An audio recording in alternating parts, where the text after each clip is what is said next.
எல்லாருக்கும் நமஸ்காரம். ராமாயணத்தை பற்றி நம்ம தெரிஞ்சுன்னு வந்துட்டு இருக்கோம்.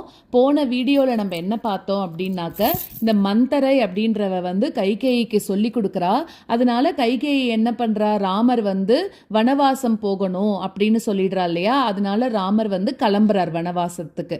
அப்போ என்ன ஆகிறது அப்படின்னாக்கா, சீதா தேவி இருக்கா இல்லையா, ராமரோட ஒய்ஃப், அவ என்ன சொல்கிறா, என்னோட ஹஸ்பண்ட் இல்லாத இடத்துல நானும் இருக்க மாட்டேன் அப்படின்னு சொல்லிட்டு, அவர் எங்கே இருக்காரோ அங்கே தான் நானும் இருப்பேன் அப்படின்னு சொல்லிட்டு அவளும் கிளம்புறான். ஆனா ராமருக்கு இப்படி வனவாசம் போகும்போது ஏதாவது கோபம் இருந்ததா, வருத்தம் இருந்ததா அப்படின்னா ஒண்ணுமே கிடையாதான். ஏன் அப்படின்னா, அப்பாவோட வார்த்தையை நம்ம மீறக்கூடாது. அப்பா மேல அவ்வளோ மரியாதை வச்சிருந்தாராம். நம்ம கூட அப்பா நமக்கு ஏதாவது சொன்னா நல்லதுக்கு தான் சொல்லுவார் அப்படின்னு கேட்டுக்கிறோம் இல்லையா. அதே மாதிரி ராமர் கூட என்ன பண்ணிட்டாரா, அப்பா சொல்றது நல்லதுதான் அப்படின்னு கேட்டுண்டு கிளம்புறார். சீதாதேவியும் கூட போறா. அதே மாதிரி இவாளோட சேர்ந்து இன்னொருத்தரும் போறா. அது யாருன்னா லக்ஷ்மணரும் போறாராம். அதாவது நீ எங்க இருக்கியோ அண்ணா, நானும் அங்கதான் வருவேன் அப்படின்னு சொல்லிட்டு கிளம்பிடுறா. இவாளெல்லாம் வேண்டான்னு ராமர் சொல்லி பார்க்கிறார். ஆனாலும் கேட்கல. இவா ரெண்டு பேரும் போயிட்டே இருக்கலாம். அதுக்கப்புறம் என்ன ஆகுறதுன்னா, தசரதன் அப்பா தானே, ஆனா அவரால் இப்படி ராமர் 14 வருஷம் காட்டுக்கு போறதை எப்படி ஒரு அப்பாவால பிரிஞ்சு இருக்க முடியும் இல்லையா. ரொம்ப அழறாராம். ராமா ராமா அப்படின்னு சொல்லி கூப்பிட்டுட்டே இருக்காராம் அவர் போற வரைக்கும். ஆனா ராமர் திரும்பி கூட பார்க்கலையாம். ஏன் திரும்பி பார்க்கல அப்படின்னா, அப்பா அழறத ராமரால பார்க்க முடியாது இல்லையா. அதனால திரும்பி கூட பார்க்காம அப்படியே போயிட்டாராம். இப்படி அவர் என்ன பண்ணிட்டு இருக்கார், ராமரை பத்தியே நினைச்சுட்டே இருந்தாராம். ரொம்ப அழுதுண்டே இருந்ததுல ஒரு நாள் அவருக்கு உயிர் போயிடுதான் இல்லையா.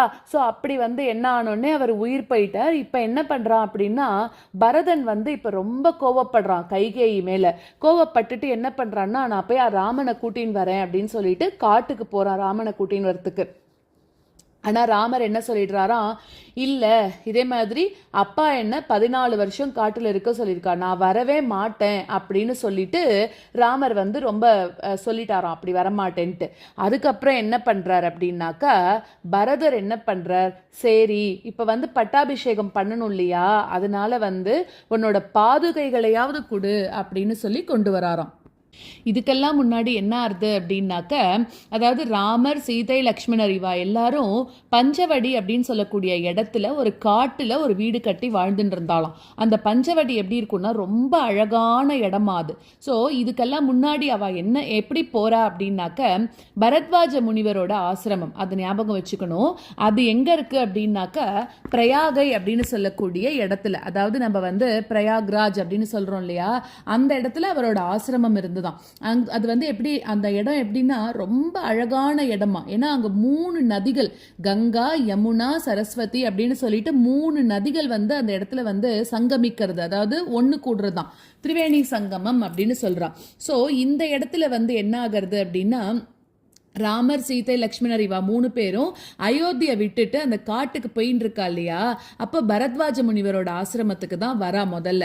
அப்போ முனிவர் என்ன பண்றாருன்னா, 3 பேரையும் ரொம்ப அன்போட வரவேற்கிறாராம். அப்போ வரவேற்று அவளுக்கு என்ன பண்றாருன்னா, நிறைய சாப்பாடு, தங்கிக்கிறதுக்கு இடம், கொஞ்ச நேரம் ரெஸ்ட் எடுத்துக்கிறதுக்கு எல்லாம் கொடுக்குறார். அதுக்கப்புறம் அவர் என்ன சொல்றாருன்னா, சித்திரக்கூட மலைக்கு போங்கோ, அதுதான் வனவாசத்துக்கு ஏத்த இடம் அப்படின்னு சொல்றார்.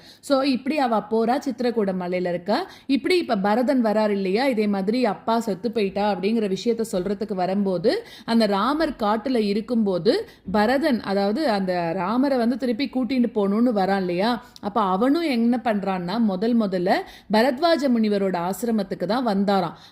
அப்பவும் இவர் என்ன பண்ணிருக்காரு, இந்த பரத்வாஜ முனிவர் அவரும் இந்த பரதனையும் நன்னாக எல்லா உபச்சாரமும் பண்ணி எல்லாம் பண்ணிருக்காராம். சோ இந்த மாதிரி இவர் என்ன பண்றார் அப்படின்னாக்க, பரதன் போயிட்டு நீ வா, உனக்கு தான் பட்டாபிஷேகம் பண்ணணும்னு கேட்கிறாரு இல்லையா.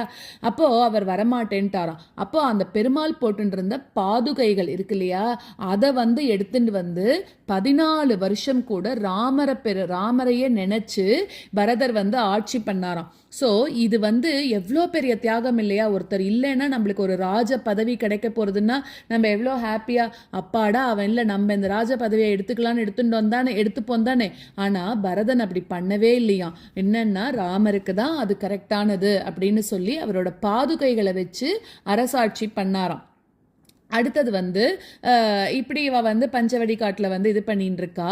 அங்கே என்ன ஆகிறது அப்படின்னாக்க ரொம்ப ஒரு அழகான இடமா ஒரு நாள் என்ன பண்ணுறா அந்த இடத்துல சூர்பனகை அப்படின்னு சொல்லக்கூடிய ஒரு அரக்கி வரா அந்த இடத்துல. அவ யாரு தெரியுமா? ராவணனோட தங்கையாம்.